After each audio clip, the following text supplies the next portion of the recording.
Hello everyone, welcome to Arch Education. Today I am going to discuss about that is eukaryotic cells. So basically what is the eukaryote cells and why we are calling it is eukaryotes. ठीक है, so यहाँ पे हम सारी चीज़ें discuss करने वाले हैं and what are the different cell organelles which are present into the eukaryotic cells and what is the difference that some cells are specifically found into the plant cell and some specifically found into the animal cells, and so all these details I am going to discuss here in this video. Okay, so you can see here eukaryotic cells are the cells that contain a membrane bound nucleus and organelles. अगर आपको थोड़ा prokaryote sales के बारे में idea है तो वहाँ पे क्या होता है कि जो जितने भी सेल ऑर्गेनेल्स होते हैं वो क्या होते हैं, स्कैटर्ड फॉर्म में साइटोप्लाज्म में ही पाए जाते हैं. मीन्स वहाँ पे जो कंपार्टमेंट होता है, कहने का मतलब एक जो मेम्ब्रेन होती है, जैसे अगर मैं बात करूँ कि न्यूक्लियस की मेम्ब्रेन, तो न्यूक्लियस की मेम्ब्रेन यहाँ पे यूकेरियोट सेल में पाई जाती है. मीन्स उसके अंदर उसका क्या होगा, कंटेंट होगा. लेकिन अगर हम बात करें प्रोकैरियोट्स की तो वहाँ पे सारे के सारे जितने भी ऑलमोस्ट, वैसे तो सेल ऑर्गेनेल्स नेग्लिजिबल प्रेजेंट है वहाँ पे, बट जो भी है तो वो किस में, स्कैटर्ड साइटोप्लाज्म में स्कैटर्ड फॉर्म में है. सो यहाँ पे हम बोल सकते हैं, देखो जो यूकैरियोट्स जो टर्म है वो दो टर्म से मिलकर बना हुआ है, that is eukaryotes. Okay, so sorry, 1 minute. So eukaryote cell जो है वो दो टर्म से मिलकर बना हुआ है. One is the you and second one is the karyotes. तो यू का मतलब क्या है यहाँ पे, ट्रू, एंड कैरियोट्स का मतलब क्या है, that is the karyo, that is the nucleus. Okay, तो यहाँ पे ट्रू न्यूक्लियस प्रेजेंट होता है and due to presence of the true nucleus in the cells we are calling it is eukaryotic cells. Okay, so eukaryotic cells have a nucleus enclosed within the nuclear membrane and form large and complex organism.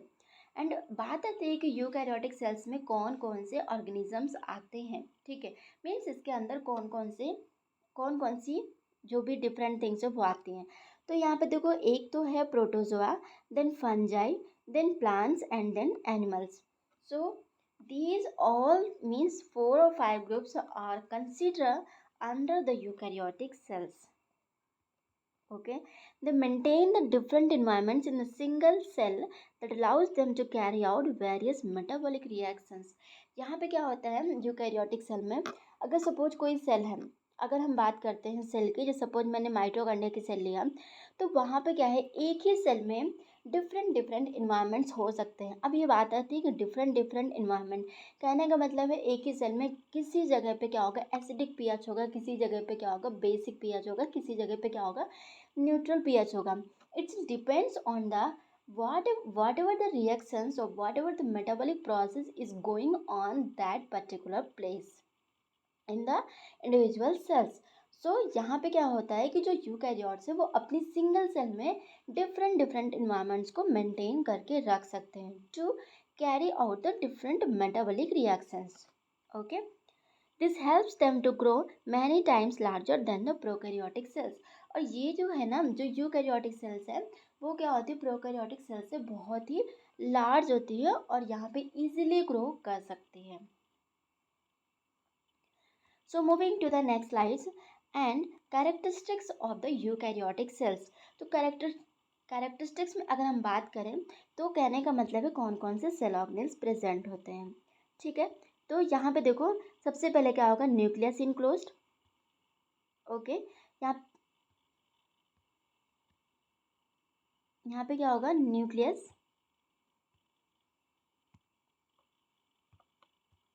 So enclosed nucleus and mitochondria and flagella as well as the cilia and other locomotory organs. इसके next slide में हम देखेंगे कि इनके functions क्या क्या होते हैं.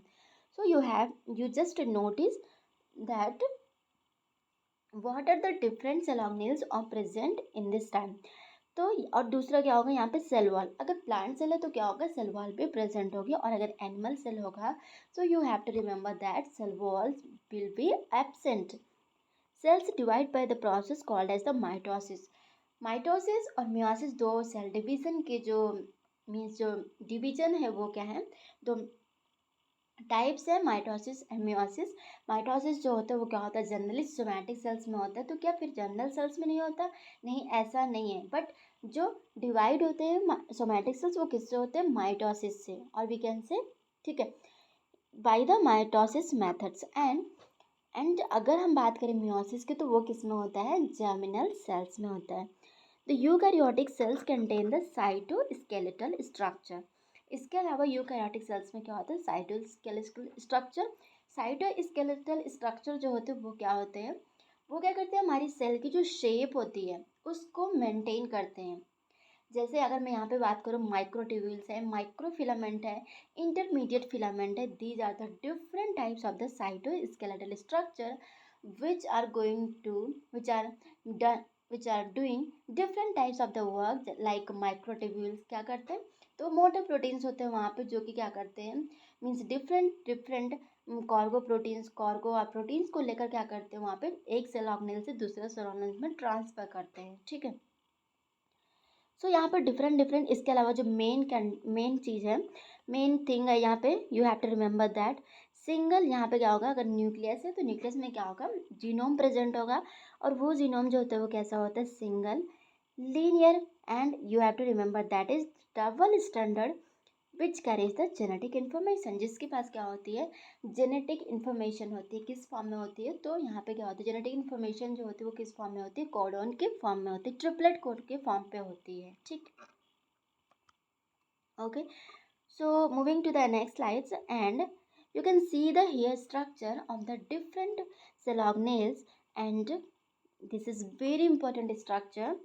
So this is the plasma membrane. Okay, this is the base. Oh shit.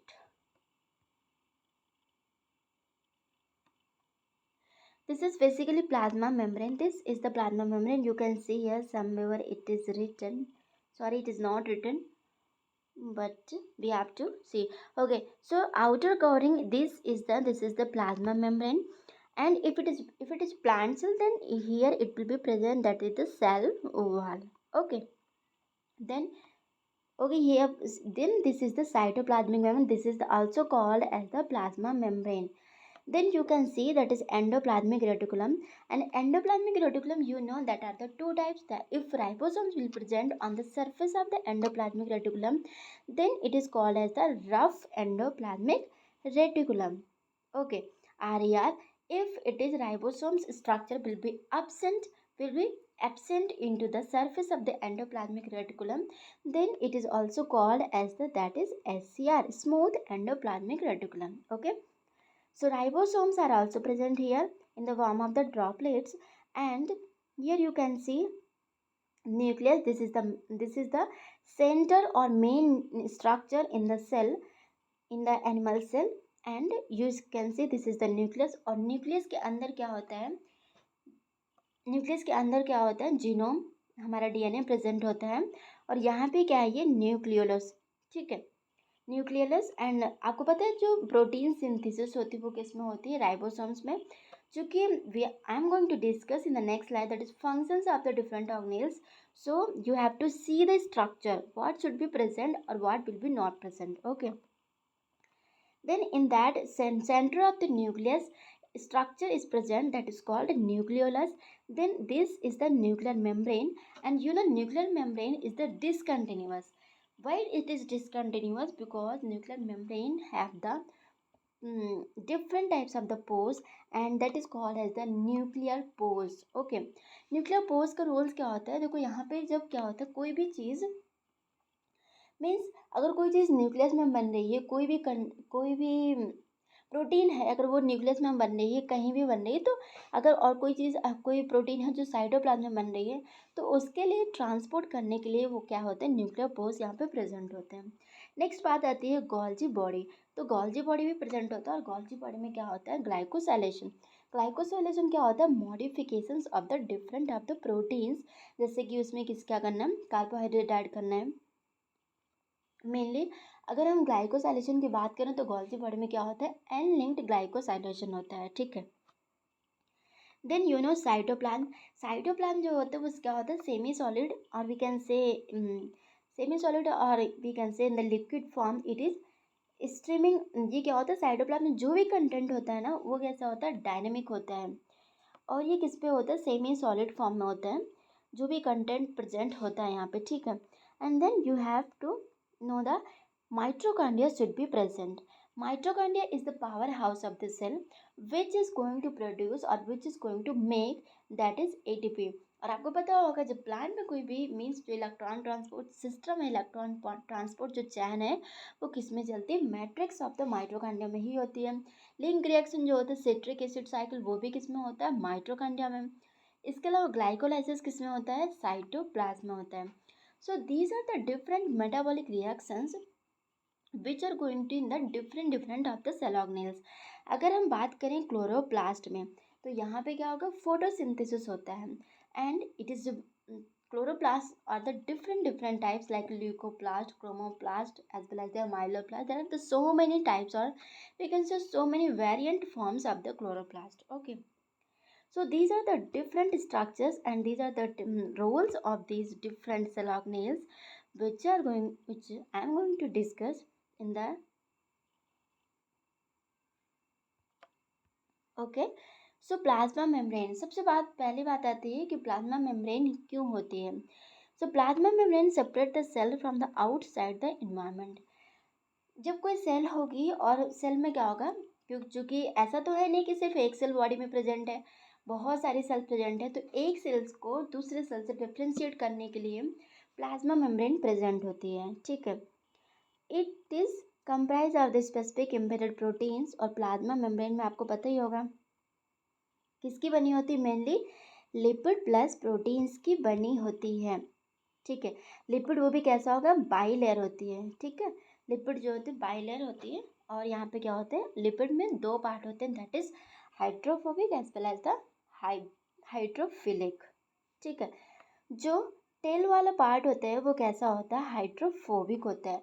और जो हेड वाला पार्ट होता है वो कैसा होता है, हाइड्रोफिलिक होता है। Okay, you have to only remember that plasma membrane is made up of the that is lipid plus protein.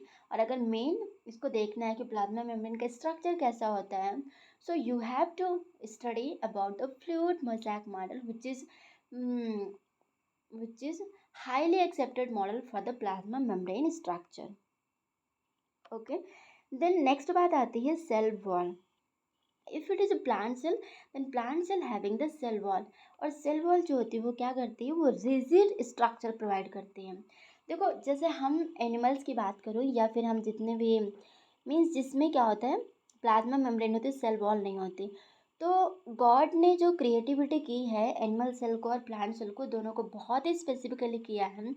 जो कि प्लांट सेल यहाँ से सपोज कोई स्ट्रेस आया, कोई भी अगर एनिमल्स को कोई कुछ आया मीन्स कुछ तबीयत खराब हुई या कोई भी प्रॉब्लम हो गई, तो एनिमल्स क्या करते हैं, अपने मूवमेंट्स कर सकते हैं, बट प्लांट सेल क्या मूवमेंट कर सकते हैं क्या, तो प्लांट सेल मूवमेंट नहीं कर सकते जनरली। तो वहाँ पे क्या किया, मीन्स गॉड की जो ऐसा बोल सकते हैं जो क्रिएटिविटी है नेचर की वो बहुत ही अच्छी है। और जो कि प्लांट्स यहाँ से वहाँ कभी भी स्ट्रेस कंडीशन में, अनफेवरेबल कंडीशन में, डिसीज कंडीशन में कहीं भी मूव नहीं कर सकते हैं। तो इसके लिए जो प्रोटेक्शन है मीन्स जो रिजिड स्ट्रक्चर है वो क्या होती है, सेल वॉल प्रेजेंट होती है, ठीक है। Okay, and it is absent in the animal cell. And finally और जो ये है सेल वॉल, एक तो प्रोटेक्ट करने का काम करती है जो कि ये रिजिड स्ट्रक्चर होता है, और दूसरा जो होता है वो क्या होता है, शेप ऑफ सेल को मेंटेन करती है, ठीक। So shape of cell and helps in the cell to cell interaction. Cell to cell interaction का मतलब क्या है कि सपोज क्या होता है, cell to cell communication, cell signalling में आपने पढ़ा ही होगा थोड़ा बहुत। सेल टू सेल इंट्रैक्शन का मतलब क्या है कि सेल्स आपस में बात करती हैं, कि वास्तव में बात करती है। यस, अगर उनके नेचर से हम कम्युनिकेशन को बोले तो वहाँ पे इंट्रैक्शन बोलते हैं। मीन्स किस प्रोटीन को कौन सा पाथवे कब चलाना है, कौन सी कैटाबॉलिक रिएक्शंस कब रेगुलेट करना है, कब ऑन करना है, कब ऑफ करना है, that is the cell to cell interaction. Cell आपस में बात करके ही उस रिएक्शंस को, उस मेटाबॉलिक रिएक्शंस को स्टार्ट करती हो, और फिर ऑन ऑफ जो चलता है मीन्स कोई भी पाथवे है अगर या फिर हम कोई भी रिएक्शंस की बात करें, सेलुलर प्रोसेस की बात करें, तो कब ऑन करना है या फिर कब रन करना है, और कब फिर टाइम मीन्स उनके जो भी कोई प्रोडक्ट बन रहा है उसको बनने के बाद कब इसको ऑफ करना है। तो ये सारी चीज़ें कहाँ से आती हैं? सेल टू सेल इंट्रैक्शन से। Okay, it is protective layer that protects the cell from any injury or pathogen attacks.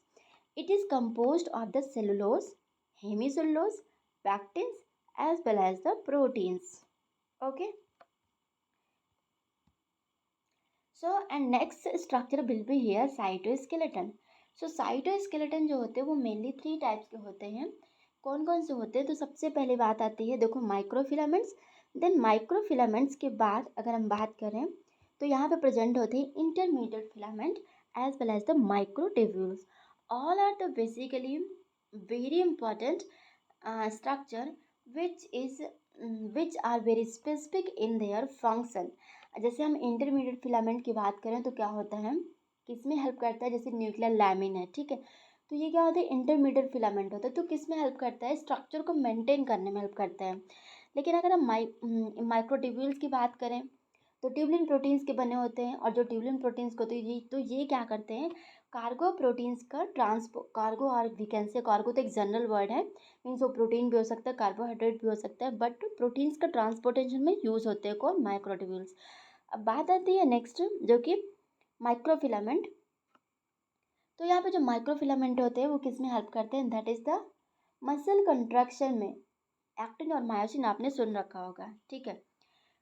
So next अगर बात करें तो यहाँ पे क्या है? Endoplasmic reticulum. देखो, एंडोप्लाज्मिक रेटिकुलम में यहाँ पे क्या होता है? एंडोप्लाज्मिक रेटिकुलम के बहुत सारे फंक्शंस हैं, बट अगर हम मेनली बात करें तो क्या होता है? यहाँ पे राइबोसोम्स प्रेजेंट है अगर, तो उसको बोलते हैं आरईआर। और अगर यहाँ पे राइबोसोम्स प्रेजेंट नहीं है इनकी सरफेस पे, तो इनको हम बोलते हैं एससीआर। ओके। और जहाँ पे राइबोसोम्स प्रेजेंट है, आपको पता है राइबोसोम्स का जो मेन फंक्शन होता है वो क्या होता है? प्रोटीन सिंथेसिस होता है, ठीक है। ट्रांसलेशन में राइबोसोम ही पूरा का पूरा मीन्स जो 2 यूनिट होती हैं राइबोसोम्स की, वो ट्रांसलेशन में जाके क्या होती है? एसोसिएट होती है, और वो ट्रांसलेशन बहुत ही अच्छे से करते हैं, और यहाँ पे फिर प्रोटीन्स की सिंथेसिस होती है, ठीक है। और अगर इन राइबो एंडोप्लाज्मिक रेटिकुलम में क्या होता है? जो एससीआर होते हैं वो क्या होते हैं? कैल्शियम का स्टोरेज करते हैं। किसका? कैल्शियम का। जो एससीआर होते हैं यहाँ पे क्या होता है? कैल्शियम स्टोरेज होता है, ठीक है। इसके अलावा यहाँ पे क्या होता है? ओ लिंक्ड ग्लाइकोसाइलेशन होता है। एंडोप्लाज्मिक रेटिकुलम में क्या होता है? O linked glycosylation. Okay, so all these functions are done by the endoplasmic reticulum. Next we are going to talk about the nucleus. The nucleoplasm enclosed within the nucleus contain the DNA as well as the proteins. आपको पता है जो nucleus होता है वो main किसका काम करता है? मीन्स यहाँ पे जो होती है वो क्या होती है? डीएनए, ठीक है। और डीएनए तो आपको पता ही है, अगर डीएनए नहीं होगा तो बाकी सारी चीज़ें होने का मीन्स जो भी ट्रांसक्रिप्शन है, ट्रांसलेशन है, इसके अलावा जो प्रोटीन सिंथेसिस है वो नहीं होगा। तो न्यूक्लियोप्लाज्म में क्या होता है? यहाँ पर डीएनए होता है। The nuclear envelope consist of the 2 layer, that is outer membrane and inner membrane. और यहाँ पे क्या होता है? इसमें both the membranes are permeable to the ions and molecules and RNA material, ठीक है। अब बात आती है न्यूक्लियस के अंदर एक स्ट्रक्चर होता है, that is the called nucleus. तो न्यूक्लियस को क्या बोलते हैं? राइबोसोम फैक्ट्री बोलते हैं। What we are calling that is nucleolus is also called as ribosome factory, क्योंकि यहाँ पे राइबोसोम की सिंथेसिस होती है, ठीक। And then we are going to talk about that is the Golgi apparatus। Okay, so Golgi apparatus के बारे में मैंने आपको पहले बता रखा है कि जो इसका शेप होता है वो कैसा होता है? डिस्क शेप स्ट्रक्चर होता है, और ये बना होता है सिस्टर्निया और ट्यूब्यूल्स के, cisternae as well as tubules, ठीक। और यहाँ पे जो होता है ना गोल्जी एक्चुअली 3 पार्ट में डिवाइड होती है, cis Golgi and transition part होता है, then mid Golgi. Cis trans Golgi form present होता है। Okay, so it is absent in the red blood cells. Yes, जो गोल्जी होती है, गोल्जी apparatus, वो आरबीसी और सीप सेल्स ऑफ द प्लांट में क्या होती है, एब्सेंट होती है। They are arrange in the parallel and concentrically near the nucleus. और ये जो गोल्जी स्ट्रक्चर होता है, मीन्स जो सेल ऑर्गेनेल्स होता है, वो near by nucleus he almost present होता है। It is important the site for the formation of the glycoproteins and glycolipids। और यहाँ पे जो मेन फंक्शन होता है गोल्जी का, वो क्या होता है, एन लिंक्ड ग्लाइकोसाइलेशन। क्या होता है, that is an linked glycosylation. इसको क्यों ऐसा बोलते हैं, मतलब एन लिंक्ड ग्लाइकोसाइलेशन कैसे, क्या बात, क्यों, इसका मतलब क्या है। तो इसका मतलब देखो सिंपल से ये है कि अगर सपोज कोई भी प्रोटीन्स कहीं भी बन रही है, तो वो क्या होती है कि बनने के जस्ट बाद वो गोल्जी apparatus में जाती है। फिर गोल्जी apparatus क्या करता है, वहाँ पे कुछ कार्बोहाइड्रेट्स का एडिशन करता है।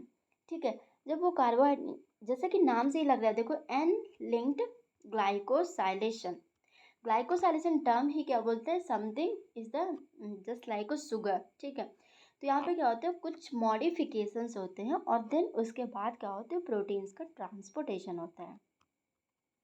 मीन्स टारगेटिंग और we can say trafficking of protein उसके बाद ही होती है, मॉडिफिकेशंस के बाद। ठीक, so then we are going to move here, that is ribosomes. क्या होते हैं, तो राइबोसोम आपको पता है मेनली जो फंक्शन करता है वो कौन सा करता है, that is the protein synthesis. What is that one, protein synthesis. Mitochondria is the power house of the cell. क्या करता है, एनर्जी प्रोड्यूस करता है।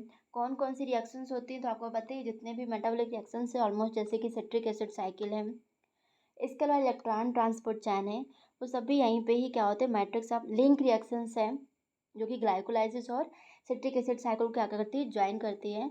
तो ये जो रिएक्शंस होती है, इसके अलावा beta oxidation of fatty acid भी किसमें होता है, माइटोकॉन्ड्रिया में होता है। So all these functions are present done by the mitochondria. Then next we are going to discuss, that is the what is the lysosome. So lysosome is specifically basically called as the that is suicidal wax। अब lysosome को suicidal wax क्यों करते हैं, देखो इसलिए बोलते हैं इसको सुसाइडल वैक्स, क्योंकि लाइसोसोम एक ऐसे स्ट्रक्चर है जो अनवांटेड, मीन्स जो भी अनवांटेड थिंग्स होती है ना, कंपाउंड्स होते हैं या फिर कंटेंट होता है, तो उसको क्या करते हैं, वो जाके लाइसोसोम में, ये इसकी एक प्रोसीजर होती है, एंडोलाइसोसोम बनता है, देन एंडोसोम्स बनता है, इसके बाद क्या होता है, फैगोसाइटोसिस और पिनोसाइटोसिस की प्रोसेस होती है, और फिर वो लाइसोजाइम में क्या करते हैं, वो जाके स्ट्रक्चर जो होती है वो उनका डाइजेशन हो जाता है, डिग्रेडेशन हो जाता है। ठीक है, तो और ये लाइसोसोम खुद भी मीन्स डाइजेस्ट हो जाता है, दैट्स वाई उन, कहने का मतलब क्या है, उन स्ट्रक्चर को डिस्ट्रॉय करने के लिए लाइसोसोम खुद डिस्ट्रॉय हो जाता है। तो that's why it is, we are calling it is the suicidal bags. और लाइसोसोम का जो पीएच होता है बहुत ज़्यादा हाईली होता है, ऑलमोस्ट 5 की रेंज में होता है, एसिडिक पीएच होता है। और यहाँ पे बहुत सारे हाइड्रोलाइटिक एंजाइम्स होते हैं जो कि जो डाइजेशन वाला प्रोसेस है वो काम करते रहते हैं, और जो डिफरेंट डिफरेंट अगर मीन्स एक्स्ट्रा सेल का जो कंटेंट होता है उसको डाइजेस्ट करते रहते हैं। ओके,